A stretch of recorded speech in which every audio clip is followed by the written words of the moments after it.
So Satan keeps coming again and again and again, and then the onus is on you to keep resisting every single time that he comes, and let him know that you know who you truly are.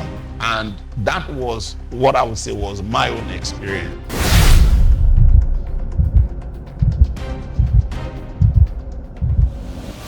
So growing up, you will have those moments where Satan pokes his head out, and then you need to deal with it.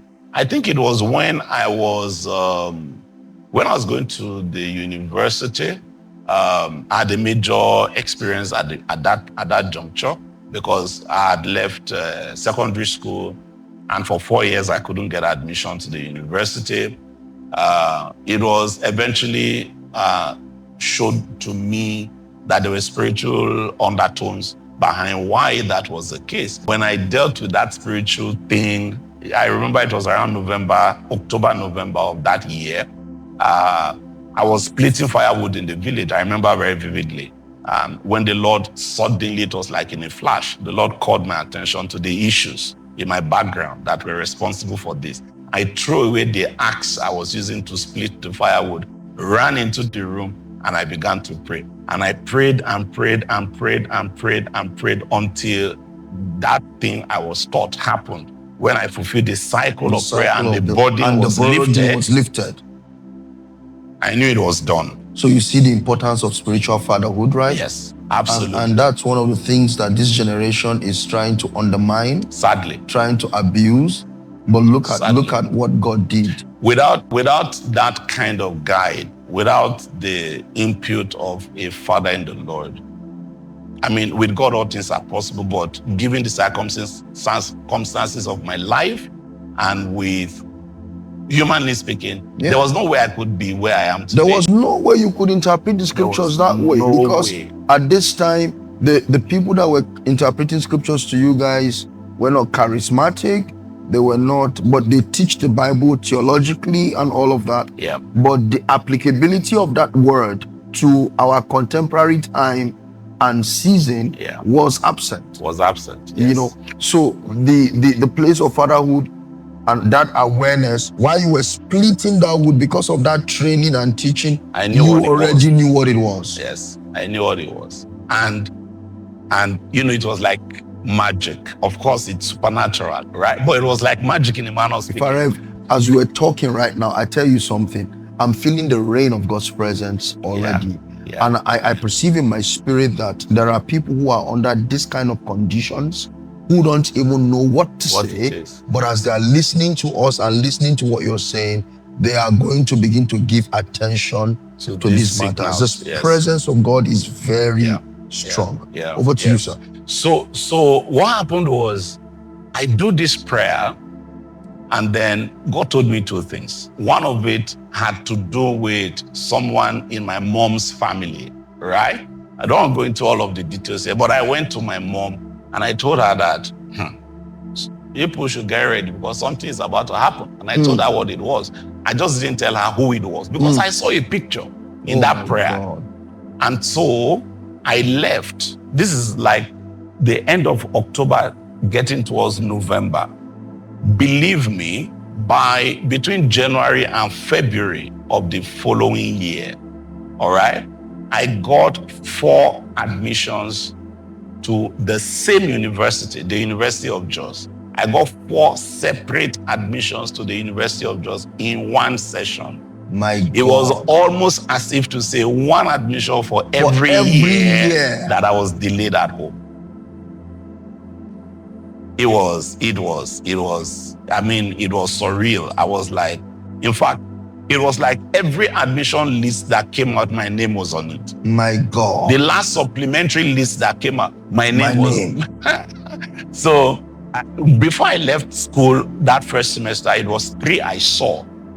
When I got home after first semester break, there was a letter waiting for me at home. It was a JAMB admission letter that was not part of the 3 admissions that I saw in Jos, but it was also to the University of Jos. My God. So that was the 4th admission. So, you know, You may want to say it was a coincidence. You're on your own. I know exactly what happened. Yes. You know, I know exactly what the Lord said to me, and I saw it play out. Right? So I understand the battles of my own background. So I got to the University of Jos, did university, went to serve in Zamfara. In fact, when I was serving in Zamfara, let me tell you this. When I was serving in Zamfara, midway into my service in Zamfara, I started to have some kind of dream encounters. And in these dream encounters, there was a particular masquerade from my father's side now. These things they never get tired. Yes, my father's side that was coming to me in the dream every night. It happened for like 5 or 6 consecutive nights. And it comes like a tax collector asking me to pay tax. And in the dream, I'll respond to him and I say, I don't owe you anything. I don't owe you anything. And I never paid whatever it was they were asking for. But I knew what it meant. I knew those masquerades. I knew their history. On my father's side, so that's my paternal granddad. As a younger man, he was the captain of this masquerade cult. That's on my father's side. The other one I said was on my mother's side, right? The one now I'm sure that a lot of you are surprised hearing these things. And that's the reason why we all need to wake up. Because for every glory you see, man, there was a story behind it, and there is a lot of threshing that happens. Absolutely. And so just make sure you listen to what Rev Gideon is saying today. So I'm in Zamfara serving, and then I start to see, in fact, the way the masquerades operate on my father's side, those masquerades, humanly speaking, they are very beautiful to watch. They are not. Yes, the way they roll, the coil. Yes, and the way they dance, they roll. They dance very well. So, but then there are the ones among them that are known to be male, like they are the masculine ones, and then they are the feminine ones, more or less. So it was the masculine one that I saw coming with a bell. It will ring this bell like it's our compound where I live, and then it will come and say, pay your tax, pay your tax. And I will come out and say, I don't owe you anything. Because of my understanding from the village and all that, I knew what this was about. So I go home and I tell my dad, I go home, I go to meet my dad, and I tell my dad, I tell him, I say, please warn your people to stay clear of my life, because I will return them fire for fire. Yeah. You know, I mean, at this point, I was a young man. I'm still fighting the battles of my destiny, more or less. So I'm like, because I know how those things are done. Sometimes people can instigate demons after another person, right? So it's like, there are people in the village that if you succumb to their practices, if it's like they've not seen you for a while, which means they've not had anything to eat from you, you've not come to do anything. Yeah. There's a way that they can invoke demon spirit to trouble you wherever it is that you are, so that you will come and look for help. And that way they are able to, get something. So I know the shenanigans that they play. So I told my dad, I said, warn your people. And he's like, what is the matter? So I told him, I said, they are disturbing me. And I told him, they came to you again. So I knew there was a back end to the story. And he said, just 2 days ago, that they also sent to him from the village. This was a message that was sent to him from his people. Now, not in the dream. Not in physically. The dream, physically, yes. And you happen to be his first child. I'm his first son, yes. First son. And he is also the first child, of his own dad, who was now late. So they said his dad, who had died about 5 years before that time, was angry that he had not yet been buried. Well, I was there when the man was buried, but they said that's not burial. So that we have not buried the man, and that the man is angry. And the rule is that if the thing is not done, either the man's first son will die, or the first son of the first son will die. So my dad is the man's first son, and I'm my dad's first son. So it was like, okay. So I'm like, oh, sorry. It means that they are in trouble, because there's nobody available to die. Nobody's available here to die. And so he said I shouldn't worry. He'll take care of it. So I left and was doing my own prayer. I heard that they also did some praying. And eventually, because of the way we tackled it, the people who did whatever they did in the village, they had to find a way to mop it up. My God. Yes, because we're not going to succumb to Yes. it. And I think that this is one of the places where people need to be careful. The way you do burials, all right? Talk to me, sir. When you go to the village and sometimes they tell you it's just the tradition, it's just the custom, even including the way you do marriages. I remember when I was getting married, there was an item on the list that they gave me that I said I was not going to provide.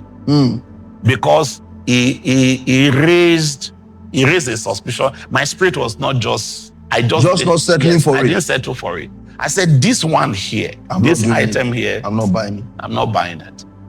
And I mean, I wasn't arrogant about it, but I presented it as a conviction that they should have me excused. I was not going to buy it and I was not going to monetize it. My God.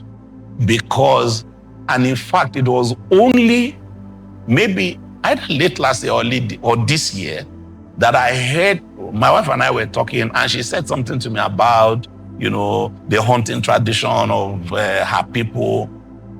I've not even told her this, but that day it came together for me why I should not have you provide for that. Yes, provide for that thing. So whether it is marriage, whether it is burial, the people from North have their own. It's everywhere. It's everywhere. It's everywhere. So when you are burying somebody, yes, when you are doing weddings, yes, those kinds of ceremonies where culture gets involved, it's important to be sensitive to be able to sift through what is merely cultural and what has spiritual undertones. Because not every cultural practice is spiritually neutral. Some of them, are what they are. You pay dowry. Dowry is basic, right? Bring food for people to eat, that's basic. But then there could be certain things that they are asking for that might be an expression of a commitment that you are making almost even without realizing, right? And so if sensitivity is important, if you notice, that your spirit is revolting against something, yes, sir, at least take a pause and check it out, just to be sure what it is. So I was there when the man was put in the grave, which is a very different story altogether, because so it wasn't a normal grave that the man was buried in, because he was actually that as a traditionalist, and in his own case, he was actually the priest of the shrine of our village, of our clan on my father's side. So he wasn't just a traditionalist. That shrine was where he was buried. So from father and mother's side, yes, you were born into strong things. Very strong things. So eating food offered to idol was on both sides. If I go to my grandfather's side or my father's side, during holidays, I ate foods offered to idol. Where I grew up in primary school, on my maternal grandfather's side, I ate food offered to idol. So there was such a baggage in that sense with which I came to the faith. And occasionally there were reactions that I could trace to some of those places. So we had to deal with this one, and we didn't give them anything. Sometimes they will ask you to monetize it, and there are people listening that have done the same thing. Yes. Sometimes they use the sentiment of matrimony, your paternal instinct, your maternal instinct, whatever it is, like it's your dad. It's not your dad. It's not. Right? It's not your dad. Or like it's your mom. It's not your mom. My God. If somebody is dead, they have no part, they have no portion in the things that go on the face of the earth. It is appointed unto man to die but once, and after that is judgment. Yes, your granddad or your father who is late is not anywhere trying to meddle into the activities that go on in the world. So sometimes familiar spirits will come in the costume of somebody you know. Sometimes you see your mom, you see your dad, you see your granddad, and sometimes they are instructing you about real life events that are going on in your life at the time. It's not the person, but that's one of the easiest ways that Satan can appeal to your emotion. It's like when your dad was alive, you respected him, you obeyed him. The fact that he's dead does not mean you no more should respect him if he wants something. But the truth is, he doesn't want anything. He isn't the person you are seeing. Ooh. So when they were telling us this in your granddad, or my dad, telling my dad, your father, like, your father where? That's not his dad. My God. That is a familiar spirit that is mimicking and masquerading. And the point is that they are trying to get you to commit. So there are options. And I'm sure there are many people watching this that know what I'm saying, either directly or maybe their parents, right? So where your parents have had to send money to the village so that they can take care of certain obligations, while they continue doing their church things that they are doing in the city. These things too. Exactly, where they live, right? Meanwhile, that money you are sending is as good as you are there. It's as good as you knelt down before the shrine. And so you don't do it. One of the things I learned early in discipleship is that idolatry, when you start, it never ends. Chabo. Idolatry, when you start, it never ends. It never ends. Yes. Find out anybody that does fetish things, you will always have a need to come back. So your best bet is don't start at all. Like, grind it, whatever. Face it, fight it. Don't start at all. Rev, I'm very sure that a lot of people will be seeing a different Rev Gideon in Goma, because when they hear the kind of things you're saying now put together in one, they'll be wondering, I thought it's just a theologian. Number one, I thought he's just a Christian apologist. Yeah. Number two, I thought he's just one man that loves to tear the Bible. They wouldn't know that this man has cut his teeth in warfare, and you've been through so much. Quite a bit. So you said during your NYSC. I remember when I went to your hometown, man, and I was flashed. You remember? I couldn't. I remember. When all of you were sleeping. I remember. And I couldn't that sleep. night. Yes. All right. There was a time you were preaching. Permit me to go to that place, because I wanted to share that story. Your journey, I think, because I've heard you spoke about it on one of your messages, and that was when you were in Jos for many years. Okay, yeah. And then all of a sudden, because now you see, there was an encounter you had while in serving, and then now again in Jos after. Please, can you tell us how you handled that situation? Because it seems like these things never really give up. Yeah.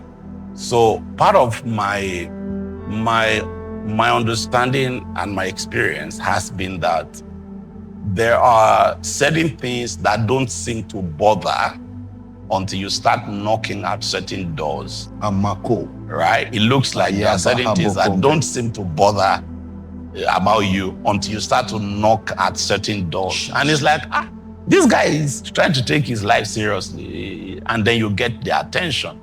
So there is a level at which it's like everything is fine. Then it's like when you want to press into something more, then you face a new kind of resistance. That's why it looks as if this thing does not just end at once in some form. So, but the answer is the same every single time. You resist the devil, he flees from you. Even when Satan tempted Jesus, he left him for a season. So it's not surprising if they come back again, right?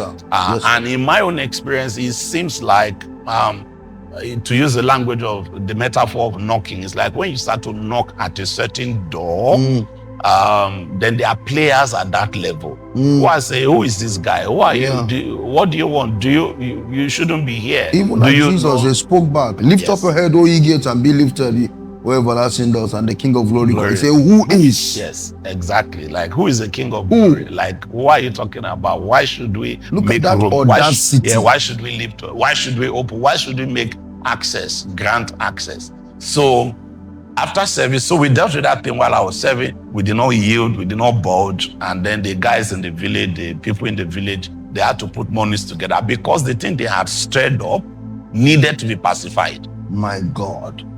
Or else somebody's life will somebody's not yours, not mine, it's not going to be my dad. So eventually we heard that they sold some palms, they sold some palm oil, whatever, and gathered money together in the village. To appease that thing. And did the thing, right? Again, please do not start.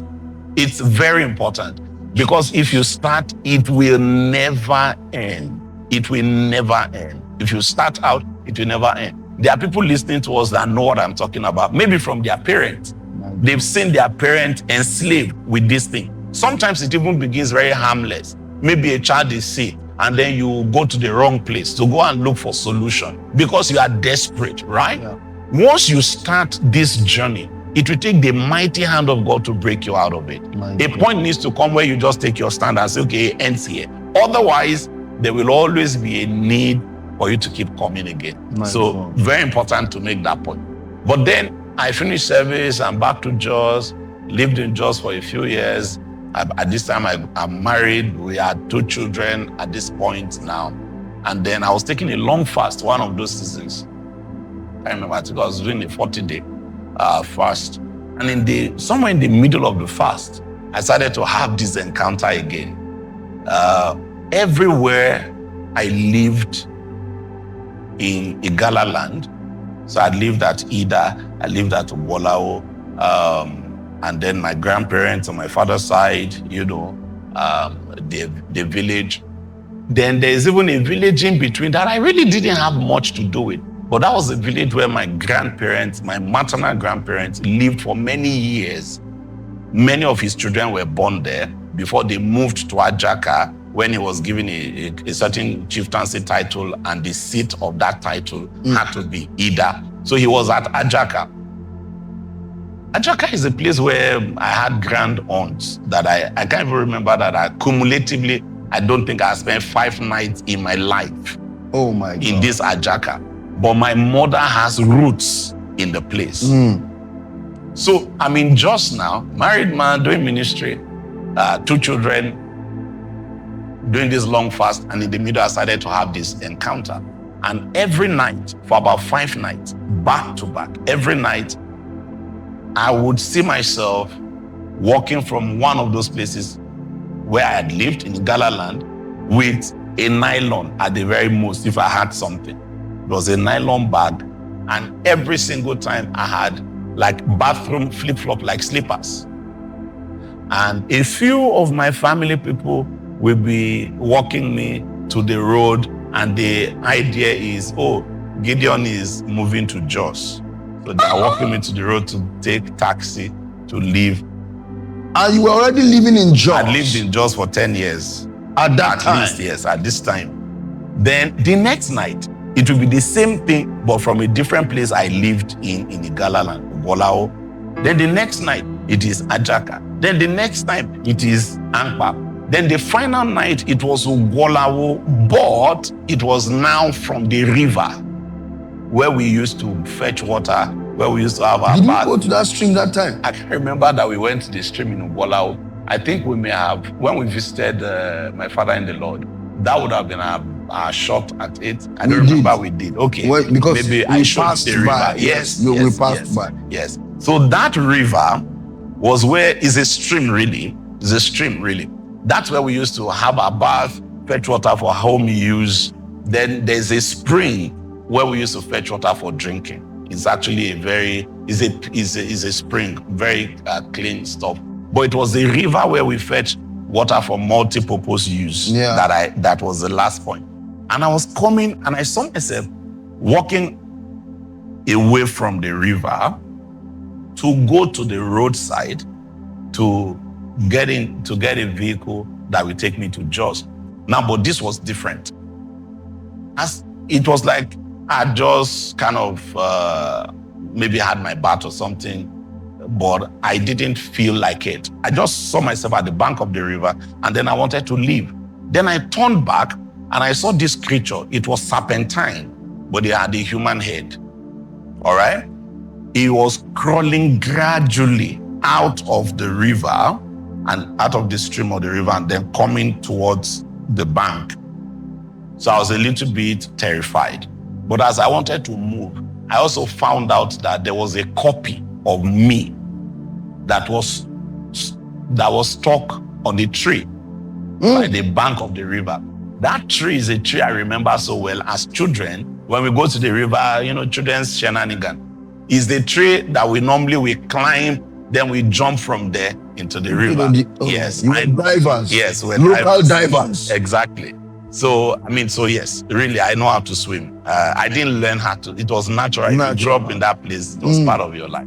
So I saw a copy of me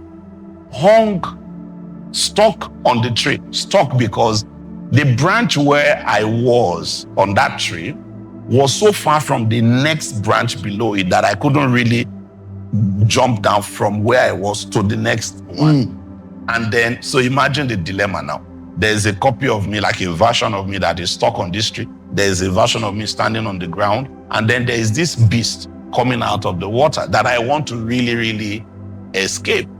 But now I couldn't leave because there's a version of me that is stuck on the tree. So I'm standing here, keeping one eye on this beast that is gradually, crawling out of the water, while trying to give encouragement to my copy that is on the tree to say, you can do it, try, you can do it. So I kept doing this, watching to see that the beast is not close, watching to see that I'm trying to encourage myself. Eventually, this copy of me that was on the tree made it and was able to jump down to the next branch and then quickly came down. And as soon as I started coming down, I also started walking gradually towards, away from the river. And it walked out, it came down to the ground from the tree and walked towards me. And as soon as it got to me, it's like I was now complete. My God. Then I started going. As soon as I left that river bank now and I was walking out, I also saw my people come join me, yes, with a nylon in my hand that they are sending me forth to go to Jos. Again, after 10 years. After 10 years. So I was like, wait, am I just going to Jos? Jos that I've been living in. Yes, I've been here for more than 10 years. Decade. Yes, am I just going to Jos? The interesting thing about that period was that I had another encounter.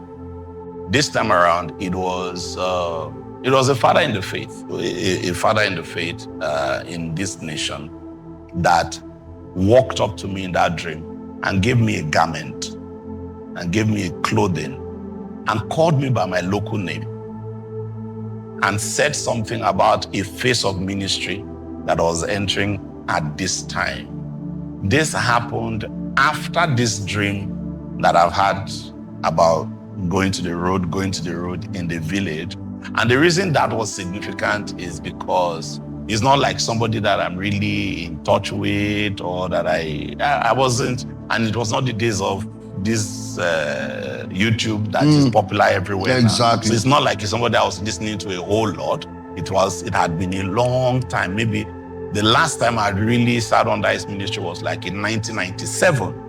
All right, before this time. So there was no context at all in my immediate environment to bring his picture up in a dream. So to see him in that dream, call my name and then put this thing on my back and made some certain pronouncements. And I could tell you that a lot of things changed after that. So the point is, you are just asking me to tell my stories. We could do, there are ways to establish some of these things biblically, but I think the point is, I'm just telling you my story. Yes. People can do it what they want, all right? But this is my experience. Now, the thing is, the reason why it's important to even hear the stories is because a lot of people will be able to put a face to, okay, there's another side to this man that we've not known, and we didn't know that he even, so it will, in my own opinion, even pose a lot of challenge to people that are with this thing. So this man went through this kind of stuff, and then I believe that everybody will now begin to appreciate the process, because for me, that was, the marrying point. I've been through some of this stuff, but anytime I get to hear these things, is so real that you are wondering that, so these matters are there. And that's why I just decided that, look, we need to get this story out there. Yeah. So it's your story.